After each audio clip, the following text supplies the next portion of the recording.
Welcome to urban धर्मा।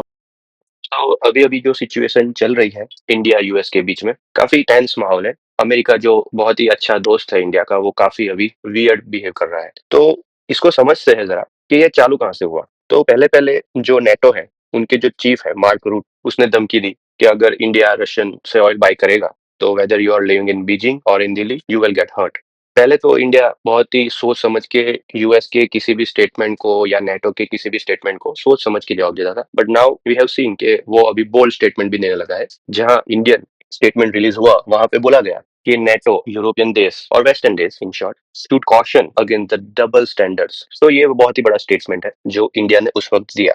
अभी इसको समझने की कोशिश करते हैं कि क्यों इंडिया ने ये डबल स्टैंडर्ड्स वाला जो शब्द है वो यूज किया। अभी थोड़े डेटा पे जाते हैं। जब से यूक्रेन वॉर जो स्टार्ट हुआ है तब से यूरोपियन यूनियन ने एलएनजी परचेस करना रशिया से बंद नहीं किया। जहां वो रशियन ऑयल 2 साल तक बाय करता रहा। और बात करें अमेरिका की तो वो आज के डेट में भी यूरेनियम बाय कर रहा है रशिया से।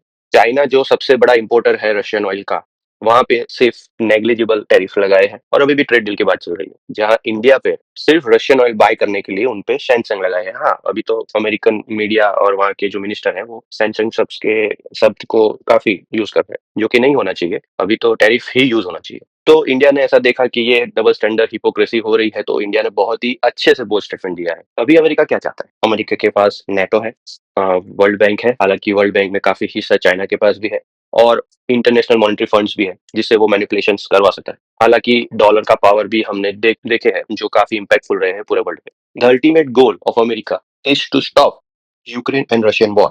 तो अभी वो कैसे करवा सकता है? उसने साम दाम दंड भेद सब यूज करके देखा रशिया पे, पर ना ही उसको कुछ फर्क पड़ा, ना ही वो बॉदर करता है। रशिया इस बारे में बहुत ही बोल्ड है। अभी रशिया का है परम मित्र, ट्रू फ्रेंड इंडिया। तो जब कोई बंदा नहीं मानता होता तो हम क्या करते हैं? उसके बेस्ट फ्रेंड को डांटते हैं, समझाते हैं, उसको बुली करते हैं, उसको नुकसान पहुंचाने की कोशिश करते हैं। तो इंडिया के साथ अभी वही हो रहा है। हालांकि इंडिया ने बहुत ही ज्यादा बोल्ड स्टेटमेंट देके अमेरिका को भी चौकन्ना कर दिया है, शॉक में डाल दिया है। और जो अभी ऑपरेशन सिंदूर हुआ उसमें भी the world is very shock है how India has emerge in this war and कैसे कैसे टेक्नोलॉजी इंडिया ने भी डेवलप कर चुके हैं।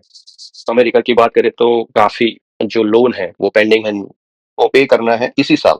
सो अमेरिका की इकोनॉमी को बचाने के लिए बहुत सारे हथकंडे अपना रहे हैं वो लोग। हालांकि वो लोग सही है अपनी जगह पे, पर इंडिया को ब्लेम करना सही नहीं है। इंडिया जैसी न्यूट्रल कंट्री को जो नॉन अलाइ है उसको ब्लेम करना ठीक नहीं है। हालांकि जब यूक्रेन वॉर चालू हुई थी अमेरिकन ने ही इंडिया को बोला गया था कि रशियन ऑयल बाय करते रहिए ताकि ग्लोबल मार्केट फ्लक्चुएट्स ना हो। अभी डबल स्टैंडर्ड्स का वर्ड इसलिए इंडियन यूज कर रहे हैं क्योंकि अभी अमेरिका ही बोल रहे हैं कि stop buying the Russian oil. हालांकि अभी रशिया ने भी 5% टैरिफ में छूट देने के लिए मीन्स 5% डिस्काउंट देने की बात कही है, जिससे मामला और उलझ गया है। पर अभी देखने जाए तो काफी वर्ल्ड वाइड जो ऑयल का मार्केट है वो काफी गिरा हुआ है, ऑलमोस्ट हम सेम रेट्स पे आ गया है। तो हम या तो रशिया से भी बाय कर सकते हैं, अमेरिका से भी करते हैं हम लोग बाय, अमेरिका से भी बाय करना बढ़ा सकते हैं, यानी it can very much happen. So दिक्कत क्या है फिर? अमेरिका ने बोल दिया स्टॉप बाइंग रशियन ऑयल, तो हम स्टॉप क्यों नहीं कर रहे? Why it is happening? तो India is feeling betrayed. Truly speaking India is feeling betrayed. इसके पहले के भी जो प्रेसिडेंट्स थे वो देख चुके थे कि इंडिया कितना यूजफुल हो सकता है against China and against Russia, but they have not shown the true friendship till date. And अभी तो ये ट्रम्प के सिनारियो में तो काफी कुछ बिगड़ गया है रिलेशन। तो इंडिया फेल्ट बिट्रेड। सो अभी तो इंडिया पूरी तरह से ही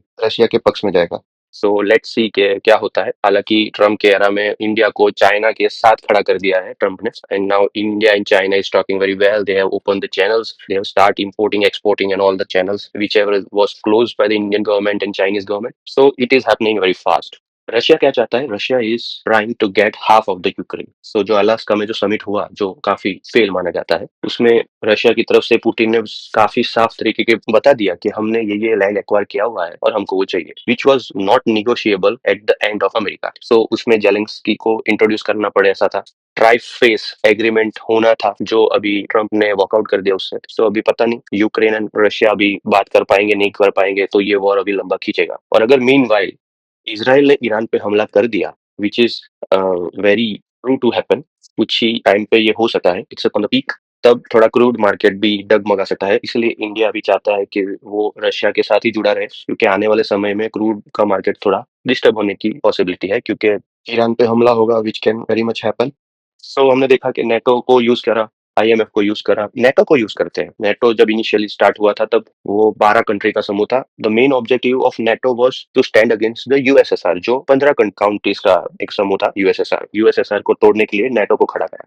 हालांकि यूएसएसआर टूट गया, फिर नेटो का कोई मतलब बनता नहीं था। तो पुतिन का यही कहना है कि अगर जो मेन एम है नेटो का वो हो चुका है, तो नेटो को डिसॉल्व हो जाना चाहिए। तो डिसॉल्व होने की बजाय नेटो को यूज करा जा रहा है काफी कंट्रीज को बुली करने के लिए। तो वो पुतिन नहीं चाहते, रशिया नहीं चाहता है, और उन्होंने एक बफर कंट्रीज का जोन बना रखा है रशिया के आसपास, जहाँ पे प्रो रशियन गवर्नमेंट थी। वहाँ पे माना जाता है कि सीआईए ने इन्वॉल्व होकर प्रो रशियन गवर्नमेंट को हिला के अमेरिकन गवर्नमेंट खड़ी कर दी वहाँ पे, पपेट गवर्नमेंट। सो यूक्रेन का भी वही किस्सा है कि रशिया नहीं चाहता था कि यूक्रेन नेटो ज्वाइन करे, उनके बेस बने, ताकि वो उनकी जो बॉर्डर है वो एक्सपोज हो जाए। सो वो उनकी जगह पे भी सही है। And American as a American first policy वो भी सही है, क्योंकि वो नहीं चाहते कि कम्युनिस्ट गवर्नमेंट फैले पूरे वर्ल्ड पे।